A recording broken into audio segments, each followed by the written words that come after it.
aad iyo aad baan ugu faraxsanahay inaan la kulmo saraakiisha iyo ciidamadeena sharafta leh iyo geesiyaasha runtii hortayda fadhiya oo taariikh u leh runtii xooga dalka Soomaaliyeed taariikh buu leeyahay geesinimada iyo inuu cadawga baacsado mar kasta oo ay Soomaaliya khatar gashana difaaceeda asaga lagu yaqaanay dal walba dal adduunka jooga oo barwaaqo gaaray oo micnale ma jiro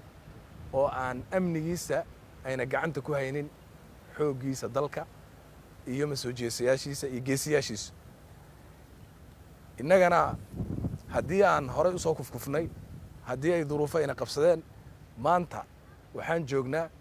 xilligii karaamada iyo sharafta dalkeena ay u soo laaban lahaayeen kuwa soo celinayana waa wiilashan hortayda fadhiya runtii waxaad samaysteen waxaan idinku imid runtii inaan idin idhaahno aniga oo wakiilka ah madaxweynaha jamhuuriyadda federaalka Soomaaliya mudane xasan sheekh maxamuud inaan horta idin mahad celiyo inaan idin idhaahdo dadkiina iyo dalkiina iyo madaxdiinu way idinku faraxsan yihiin dalkiina iyo dadkiina iyo madaxdiinu waxay og yihiin waxaad qabanaysaan waxay og yihiin inaad karaamada dalkiina iyo sharaftiina iyo sharafta ummaddiina inaad u soo jeedaan habeenii maalin inaad u dhimanaysaan inaad u dhaawacmaysaan waxaad tihiin mujaahidiin rasmi ah ayaad tihiin waxaan rabnaa inaad sidaas ku jiiftaan oo ku seexataan jihaad baad ku jirtaan kiina dhintana insha Allah jannu galaya kiina dhaawacana waxa waaye ilaahay baa dunuubtiisa uga dhaqaya wuuna bogsanaya wuuna guuleysanaya ummaddiinana sharaf iyo karaamo ayay ku noolaanaysaa waxaad xoreyseen dhul aad iyo aad u ballaaran idinka oo duruufaha aan ognahay aad ku nooshihiin annagoo og waxyaabaha baahidaha aad qabtaan saraakiishuna runtii ay noo warrantay haddana aan idin dhex taaganayn xog ogaal ka ahay haddana waxaa waaye runtii waxaad samayseen nafti huranimo 150 kilomitir ka badan ayaad xoreyseen muddo kooban ayaad ku xoreyseen taas micnaheedu waxay tahay haddaad mar soo jeestaan waxaad awoodi leedihiin dalka inaad si dhib yar u xoreysaan dalkan ciidamo dawladda ka soo duulay oo hubaysan oo diyaarado wata oo logistics aad u sareeya wata oo technology wata inagama haystaan dalkan waxaa haysta wiilal yaryar oo khawaarija oo aan waxba haysan oo aan tababarnayn waa beentood ma tababarna oo waxba aqoon oo jaahiliina oo ahlu naar ah oo shaqadoodu ay tahay u socdaan inay qof muslim dilaan muslim tukanaya inay dilaan muslim laa ilaaha illa allah inay dilaan oo madaxa ka gooyaan oo ay gowracaan ayay u socdaan idinkuna waa difaacaysaan sidaa darteed waxaad tihiin mujaahidiin ayagu waa shayaatiin idinkuna mujaahidiin baa tihiin ka idinka dhinta jannu galaya ka ayaga ka dhintana naar buu galaya sidaas aad u rumaysnaataan baa la rabaa si marka loo ogaado runtii in ay nimankaasi shayaatiin yihiin idinkuna aad tihiin mujaahidiin aad tihiin waxaa la rabaa jidkii iyo akhlaaqdii iyo dhaqankii mujaahidiinta lagu yaqaanay inaad yeelataan waxaa ka mid ah sabirka waxaa ka mid ah inuu qofku islaamka iyo muslimnimadiisa iyo salaadiisa iyo iimaankiisa inay u sugan tahay waxaa ka mid ah qofku inuu iska ilaaliyo wax kasta oo dhaqanka xun iyo kala amar qaadasho la'aan iyo qabyaalad iyo waxa aan loo baahnayn ee dalkeena aad ogtiin inuu heerkaa geliyey waxaan rabnaa inuu ciidankeena waxaas waa hore laga sifeeyey waxaan rajaynaynaa insha Allah inaad idinkuna dadka ka wacdisaan oo ka waanisaan waxaan rabaa in aan runtii mar labaad iyo mar saddexaad baan idhaahdo waa mahadsantihiin waxaan rabaa inaan idin sheego dawladdiinu way idin garab taagan tahay habeen iyo maalin way idinku tashanaysaa idinkuna waa ku tashanaysaan haddii ilaahay yiraahdo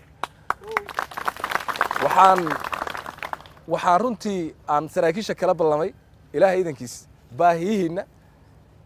u kuurgalka kadib waxaa waaye waan la noqonaynaa madaxweynaha iyo aniga iyo xukuumadda oo ugu horeeya wasiir gaashaandhigga taliyaha xoogga waan wada fadhiisan doonnaa